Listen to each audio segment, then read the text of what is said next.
Hello my people, it's Saturday at the end of May 2024 and the weather is still very cold. I don't know, for some reason we've had one good week of nice heat and now today it's kind of cold. It rained in the morning, it shined a little bit, and now looks like it's gonna rain again. So our project has stalled. We were planning to cut the fence and do a little bit of cleaning in the yard. So it looks like we might or we might not be able to do it. The skies are really looking like it's gonna rain anytime. Anyhow, I just wanted to share with you a little bit of what's going on around here in our backyard. I'm sure you have watched the video of our upgrade of our kitchen garden. So we upgraded it.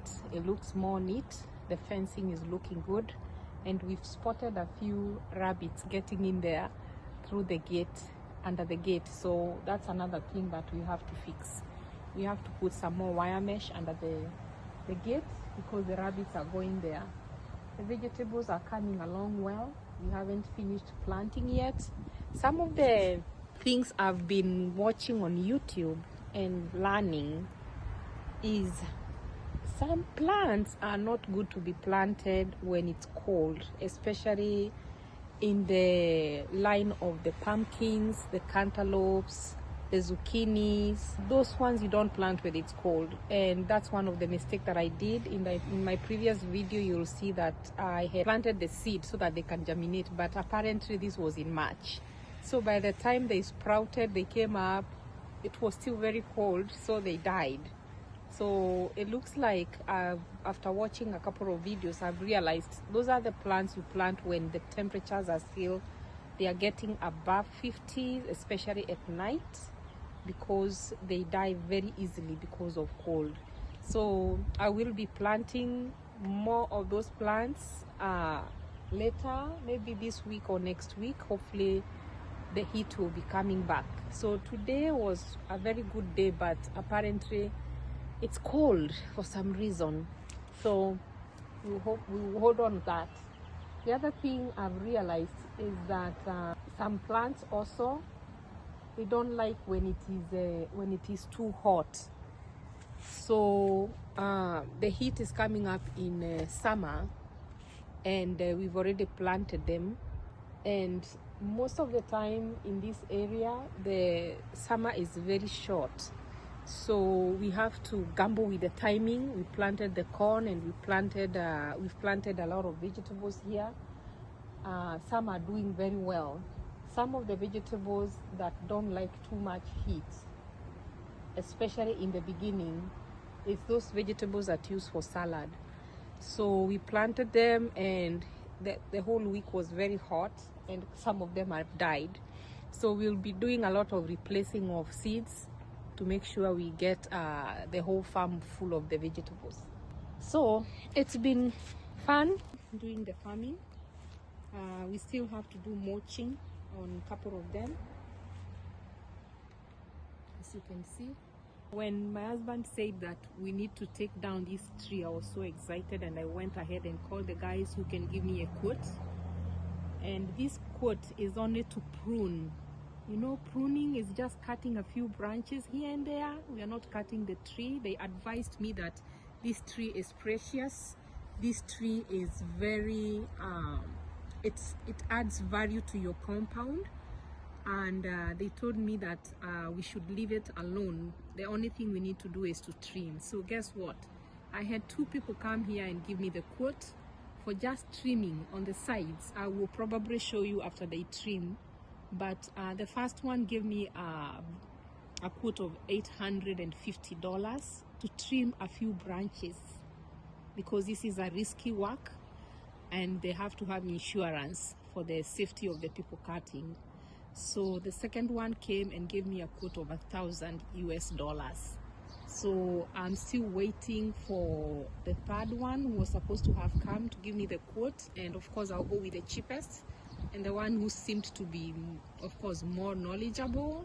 The one who gave me the cheaper price was very knowledgeable. One thing he told us is those branches that I'm pointing on right now, those branches are in our neighbor's yard, and according to the law, if the branches are in your neighbor, the neighbor should take care of them.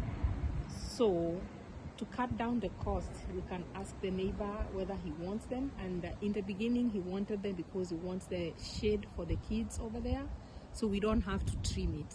So if we don't trim that side, then we save some money. So in case something happens to that side, he will be responsible for his own bills and for someone to cut it. So we should only do this side. The other thing they advised us is just to be doing this pruning every 4 years. We've been in this house for around 8 years and we've never had anyone to prune. So we need to be doing it every 4 years so that it doesn't come too much close to the house, you know, doesn't come too much close to the house, and then it doesn't become very bushy. And they said this tree is precious and they advise us to keep it, not to cut it down. Yeah, it adds value. The other tree I showed him was this one, but he said this one doesn't need pruning. It just grows tall and tall and tall. It doesn't widen so much, so we are going to leave that one alone. So as I showed you in my previous video, the flowers were blooming, blossoming, and here are the flowers. Monlovia, I think they are called Monlovia. I'll check it out.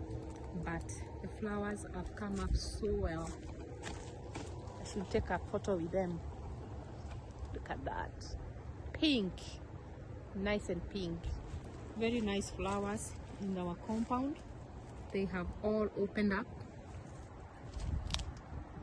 There's a nest. I think there's a bird that is... Oh, the birds are there. I hope you can see them. Nice. It's so exciting to see animals in your garden. So we had 2 rose flowers we had planted. It's been 3 seasons, but when my son was cutting grass, he killed that one, and now we have one. We have to replace that one with another one. Looks like it's doing well. It's budding well. I love flowers, but it's hard to maintain them when you don't know when they have a disease. Like now I'm seeing it has some weird colors, and that sometimes kills. So we still need to replace that one with another rose flower. Here we buy them from the stores. The other thing I wanted to tell you is I told you that when summer is here, all the vegetation is gonna be back, and this is the fence that we were supposed to cut. The fence has overgrown. Within 2 weeks, it's just covering everywhere. There's a project that we have to work on. And then we remembered we have another apple tree which we planted at the swimming pool here corner, and it has a lot of apples coming up. We've never seen this before. So my husband is looking up, and we hope this is not gonna choke the plant. That is why we have to cut the fence. It's gonna choke the plant. So he's looking up to see what we need to spray so that we can keep the fruits, you know. Look at that. So we hope we can figure out this season how to maintain them and to keep them healthy. We've never had such a bumper harvest. This is the 3rd year for these trees. In the beginning, the 2 years they didn't do much, and we expect that, but this year it looks like it's promising. So we need to keep I don't know what happened there. It broke. Yeah, we need to fertilize this one and also make sure that it's growing well. it looks like we also need to support it. It's falling on one side, too many fruits. So hopefully we'll be able to get bigger fruits in size as time goes by. So the swimming pool is still closed. We were hoping to open it today, but with the cold weather, there is no point. We want when it's completely warm, and we will all be out here cleaning up and putting chemicals in it to bring to make sure it's available for summer for the kids to swim and for the elderly ones like us to swim. So we are very excited this summer because we just want to keep making videos to show you life in America. It's no different from life in Kenya, except of course the differences in weather. But once born a farmer, you become a farmer. I think in farming you don't go wrong because everyone wants to eat. You also want to eat, especially if you want to eat organic food. It's good to plant. The only difference also with Kenya and here is the weather that causes us to have only one season. In Kenya you can have 2 seasons, or when you have water you can have throughout the year season. But here, whether you have water or not, you cannot have 2 seasons because of the winter that comes especially in the northern side of the US. Where we are in Massachusetts, and we have a lot of winter that comes from December all the way, actually not December, from November, December, January, February, March, April. Those are 6 months of cold that we cannot grow anything. So we depend on what you grew during summer. You put it in the freezer, use that as organic, or you go to the store and have to, you go to the store and you have to buy from there. Anyway, so today we are hoping to either spray the trees, something to prevent the fruits from being eaten, if it doesn't rain. We are hoping if it doesn't rain we will do that. If we can't, then we'll look for another day to come and do it. So far so good, and we'll keep you posted. I'm gonna show you what we are doing with the fruits, what else we are doing, especially when it's warm. When it's cold, there is really nothing much we can do.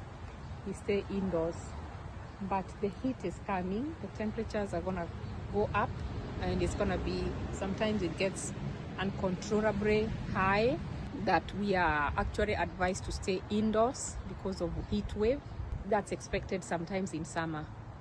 But right now we are between spring and summer, which is cold, rainy, people planting and waiting to go to the beach for those who are able to go, or waiting to go to the swimming pool.